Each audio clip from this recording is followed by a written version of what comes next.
नमस्कार दोस्तों, आप सबका स्वागत है आपके अपने चैनल गवर्नमेंट एग्ज़ाम स्टडी में। दोस्तों, जैसा कि आपको पता है आपकी लेखपाल की परीक्षाएं अब बहुत नज़दीक आ गई हैं और आप सभी की तैयारी बहुत ही बेहतर ढंग से चल रही होगी। इसी तैयारी में दोस्तों थोड़ा सा एडिशनल और हेल्प के लिए आज मैं आपके लिए फिर से योजनाओं का एक इम्पॉर्टेंट पोर्शन लाई हूँ। इसके पहले भी मैं आपके लिए कृषि से संबंधित महत्वपूर्ण प्रश्नोत्तरी, पंचायती राज, चकबंदी लेखपाल और आपको ये भी पता है कि मैंने इसके पहले भी योजनाओं का एक प्रश्न करवाया था। उस महत्वपूर्ण प्रश्नोत्तरी को और इन सभी चीज़ों को आप चैनल की प्लेलिस्ट में जाकर यूपी लेखपाल 2022 से फोल्डर है वहाँ पर देख सकते हैं। अभी मैं आपको इसका डिस्क्रिप्शन बॉक्स में डिस्क्रिप्शन भी दे दूँगी। बाकी आप चैनल पे जाकर ग्रामीण विकास से संबंधित कंप्लीट प्लेलिस्ट देख सकते हैं। वहाँ पे 1000 प्रश्न कराए गए हैं। हिंदी के प्रैक्टिस सेट पढ़े हैं वो भी आप देख सकते हैं। शुरू करते हैं। आदर्श ग्राम योजना, ये दोस्तों आपकी शुरुआत हुई थी इसकी 11 अक्टूबर 2014 को, ठीक है। और इस दिन क्या था, बर्थ एनिवर्सरी थी जयप्रकाश नारायण की, ठीक है। इनकी बर्थ एनिवर्सरी के दिन 11 अक्टूबर 2014 को आदर्श ग्राम योजना की शुरुआत हुई थी। इसके अंतर्गत क्या हुआ था दोस्तों कि हर एमपी को यानी कि हर सांसद को एक विलेज को गोद लेना था, ठीक है। गोद लेने के लिए बोला गया था कि एक गांव को आपको गोद लेकर उसको एक मॉडल गांव बनाना है, ठीक है, 2019 तक। और उसके बाद फिर आपको दो दो तीन तीन गांव ले लेकर उसको डेवलपमेंट करना है, यानी कि वहाँ पे हर चीज़ की सुविधा प्रोवाइड करनी है उस गाँवों में, ठीक है। बस ये कंडीशन और थी कि वो गांव उस सांसद के खुद का गांव ना हो, उसकी फैमिली का गांव नहीं हो, ठीक है। आदर्श ग्राम योजना यही थी। आगे देख लेते हैं दूसरी योजना, कोऑपरेटिव डेवलपमेंट स्कीम, सहकारी विकास योजना। इसमें दोस्तों क्या है, ये सारी योजनाएं आपकी ग्रामीण क्षेत्रों को लाभ पहुंचाने के लिए थी। जैसे कि क्या था सहकारी विकास योजना में, सहकारी संस्थाओं को ग्रामीण इलाकों में अस्पताल, मेडिकल कॉलेज इन सब को खोलने के लिए 10,000 रुपये करोड़ तक का कर्ज दिया जाएगा। कौन देगा ये कर्ज? नेशनल कोऑपरेटिव डेवलपमेंट कॉरपोरेशन, राष्ट्रीय सहकारी विकास निगम के द्वारा ये कर्ज दिया जाएगा। किनको दिया जाएगा दोस्तों? ग्रामीण क्षेत्रों में सरकारी अस्पताल, मेडिकल कॉलेज इन सबको खोलने के लिए सहकारी संस्थाओं को ऋण दिया जाएगा, ठीक है। इसी के अंतर्गत अगर आप देखेंगे, इसी सहकारी विकास योजना के अंतर्गत तो एक है, आपने देखा होगा आयुष्मान सहकारी योजना। जो आयुष्मान सहकार योजना है वो भी दोस्तों इसी का पार्ट है, ठीक है, कि मेडिकल कॉलेज या अस्पताल खोलेंगे अगर सहकारी संस्था तो उनको एनसीडीसी के द्वारा कर्ज दिया जाएगा, ठीक है दोस्तों। आगे देख लीजिए मनरेगा, जो हमेशा बहुत महत्वपूर्ण है, परीक्षा में जनरली पूछ ली जाती है। इसका पूरा नाम क्या है? पहले इसका नाम पूरा दोस्तों था national rural employment guarantee act, ठीक है, नरेगा था पहले, ये नरेगा था। 2005 में जब ये आया है तब इसका नाम था national rural employment guarantee act. 2009 से इसका नाम Mahatma Gandhi national rural employment guarantee act बना दिया गया, 2009 से अगर पूछा जाए तो। इसमें दोस्तों आपको पता होगा शायद 100 दिन की आपको पता है रोजगार की व्यवस्था की जाती है फाइनेंशियल ईयर में, किसी भी जो भी परिवार आते हैं सम्मिलित है इसके अंदर उसमें, ठीक है। आगे देख लेते हैं जवाहर ग्राम समृद्धि योजना, ये आपकी 2022 की योजना है। इसमें क्या है, पहले जो आपकी जवाहर ग्राम योजना थी, ठीक है, जवाहर ग्राम योजना आपको पता होगा 1 अप्रैल 1999, मैं इसके पहले पढ़ा चुकी हूँ इस चीज़ को। 1 अप्रैल 1999 को ग्रामीण गरीबों के जीवन स्तर को बेहतर बनाने के लिए तथा उन्हें रोजगार प्रदान करने के लिए जवाहर ग्राम योजना आई थी। अब इसी जवाहर ग्राम योजना का सुव्यवस्थित और व्यापक संस्करण कौन सा आया है? जवाहर ग्राम समृद्धि योजना, ठीक है। आगे देख लेते हैं अन्नपूर्णा योजना। अन्नपूर्णा योजना दोस्तों ग्रामीण विकास मंत्रालय द्वारा 2001 में इसकी शुरुआत हुई थी, ठीक है। इसी के अंतर्गत अन्नपूर्णा से आपको पता चल रहा है कि क्या है, जो भी गरीब लोग हैं जिनको खाने वगैरह को नहीं मिलता उनकी व्यवस्था के लिए अन्नपूर्णा योजना लाया गया है। आजकल इस संबंधित आप देखते होंगे कई चीज़ें खुल रही हैं, जैसे अन्नपूर्णा कैंटीन खोली जा रही किसी किसी राज्य में, जिससे वहाँ पे क्या है कम से कम दामों पे गरीब भी खाना खा सके। 10 रुपये में भोजन दे दिया जा रहा है, 15 रुपये में, जो भी उनकी स्कीम चल रही है, ठीक है।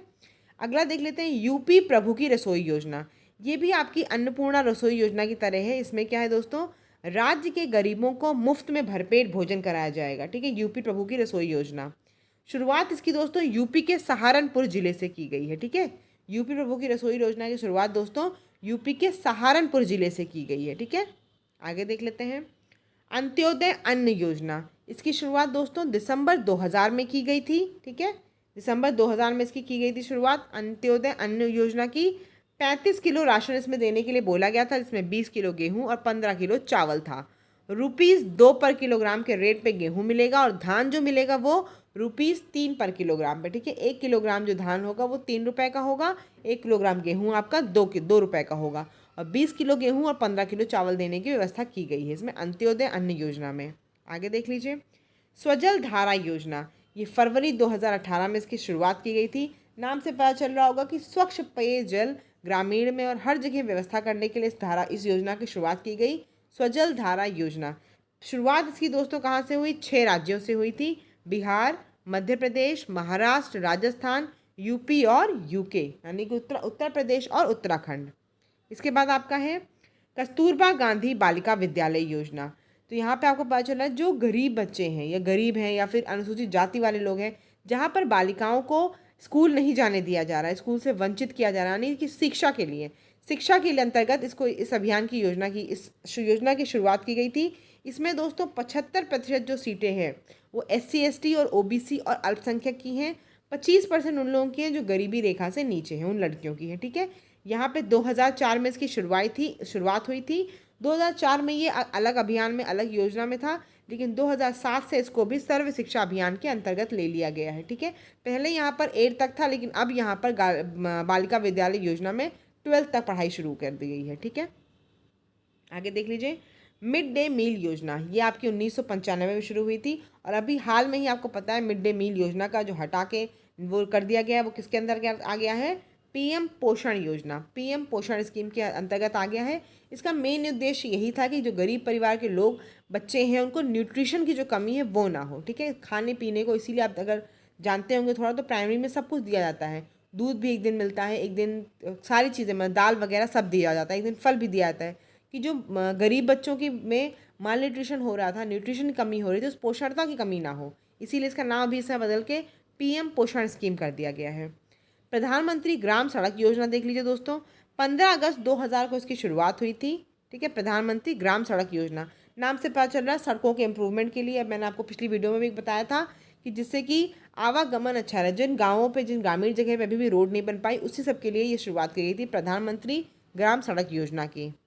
आगे देख लीजिए, इंदिरा आवास योजना, 1985 में राजीव गांधी जी समय प्रधानमंत्री थे, तब इसकी शुरुआत की गई थी इंदिरा आवास योजना की। अभी हाल ही में प्रधानमंत्री ग्रामीण आवास योजना की शुरुआत की गई थी 2015 में। PM किसान सम्मान निधि योजना, तो नाम से पता चल रहा है आपको, इसका शुभारंभ जो है वो 2019 में किया गया था, लेकिन ये योजना आपकी 2022 तक चल रही है।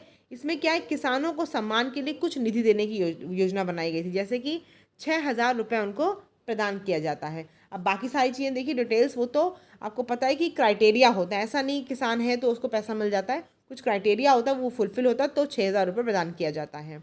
अग्निपथ योजना, अभी आपको पता है हाल ही में बहुत न्यूज़ में बहुत ज़्यादा थी। ये क्या थी दोस्तों? आर्मी में नौजवानों को 4 वर्ष के लिए भर्ती के लिए योजना लाई गई है। इसमें है कि 4 साल तक आपको मतलब वहाँ जॉब दी जाएगी और 4 साल के बाद 25% जो जवान होंगे उनको तो सेना में परमानेंट रख लिया जाएगा, बाकी सबको क्या होगा, 4 साल बाद 11 लाख की एक मुश्त राशि प्रदान कर दी जाएगी। आगे देख लीजिए, ऑपरेशन ग्रीन। ऑपरेशन ग्रीन दोस्तों क्या था? जिस समय कोविड था उस समय ये आया था। इसमें क्या है, फल और सब्जियों का एक उचित मूल्य सरकार द्वारा प्रदान किया जाएगा, यही ऑपरेशन ग्रीन है आपका। मत्स्य संपदा योजना, ये 2022 तक आपने, मैंने एक बताया है वीडियो में, बार बार इसे लेके आ रही हूँ, आप यूपी लेखपाल 2022 की प्लेलिस्ट में जाइएगा, वहाँ पर भी मैंने आपको योजनाओं के बारे में बताया हुआ है और कृषि से संबंधित महत्वपूर्ण प्रश्नोत्तरी भी कराई हैं, उन दोनों को तो ज़रूर कर लीजिएगा। 2022 तक किसानों की आय को दोगुना करने का लक्ष्य है, ठीक है। उसी के अंतर्गत ये भी आती है मत्स्य संपदा योजना, ठीक है। देखिए नाम से आपको पता चल जाता है कि मत्स्य संपदा योजना यानी कि मछली पालन से संबंधित होगा। आगे देखिए, विवाद से विश्वास योजना, ये इतनी इंपॉर्टेंट नहीं है आपके लिए, क्योंकि ये उनके लिए है जो जैसे बड़े बड़े जो टैक्स पेयर थे जिनके खिलाफ कंप्लेंट ऊंची ऊंची जगहों पे करी गई है, उसी के लिए कि वो विवाद जल्दी से जल्दी ख़त्म कर दिया जाए और जितना भी जो पैसे वगैरह बचा हुआ है, जो टैक्स का इशू है उनसा, वो वापस ले लिया जाए। अभी तक बहुत मामला सॉल्व भी हो चुका है। विवाद से विश्वास योजना, बस आप जान जाइए, टैक्स से रिलेटेड, इनकम टैक्स, उन लोगों के ऊपर जिन्होंने इनकम टैक्स का चोरी की थी या कुछ भी किया था, उनके ऊपर उच्च संस्थाओं में कंप्लेन है उनके अगेंस्ट, ठीक है। PM वाड़ी योजना, ये दोस्तों PM वाड़ी योजना जो है ये पब्लिक प्लेसेस पर मुफ्त वाईफाई से रिलेटेड है, ठीक है। प्रधानमंत्री कुसुम योजना दोस्तों है, ये किसानों को सिंचाई के लिए सौर ऊर्जा से चलने वाले सोलर पंप प्रदान करने के संबंधित है, ठीक है। सौर ऊर्जा से संबंधित है। आगे देख लेते हैं। स्वामित्व योजना, ग्रामीण क्षेत्रों में आपको पता है अक्सर ही विवाद होता है कि ये ज़मीन हमारी है, तो इन विवादों से बचने के लिए अब क्या कर दिया गया है, ग्रामीण क्षेत्रों के जो घरों के मालिक हैं उनको संपत्ति कार्ड प्रदान किया जाएगा। इससे जो विवाद होंगे इनमें कमी आएगी। स्वामित्व योजना, प्रधानमंत्री किसान मानधन योजना, इसमें क्या है दोस्तों, देश के किसानों को 60 वर्ष के बाद 3,000 रुपये की प्रतिमाह पेंशन देने के लिए प्रोग्राम चलाया गया। इसमें क्या है, इसका नाम प्रधानमंत्री किसान मानधन योजना। इस वीडियो को दोस्तों ज़रूर देखिएगा और मैं जो बार आपसे कह रही हूँ, आप प्लेलिस्ट में जाइएगा, लेखपाल 2022 के नाम से प्लेलिस्ट है, वहाँ पर जो योजनाएं हैं कृषि संबंधित महत्वपूर्ण प्रश्नोत्तरी है, बाकी मैंने जो चीज़ें पढ़ाई आप एक बार ज़रूर देख लीजिए, एग्जाम में बहुत हेल्प मिलेगी। धन्यवाद। अगर चैनल पर नए हो तो चैनल को सब्सक्राइब करना बिल्कुल भी ना भूलेगा। कल मैं आपके लिए ऐसे ही क्विक रिविजन में ही करंट अफेयर्स के भी क्वेश्चंस लेकर आऊँगी। धन्यवाद।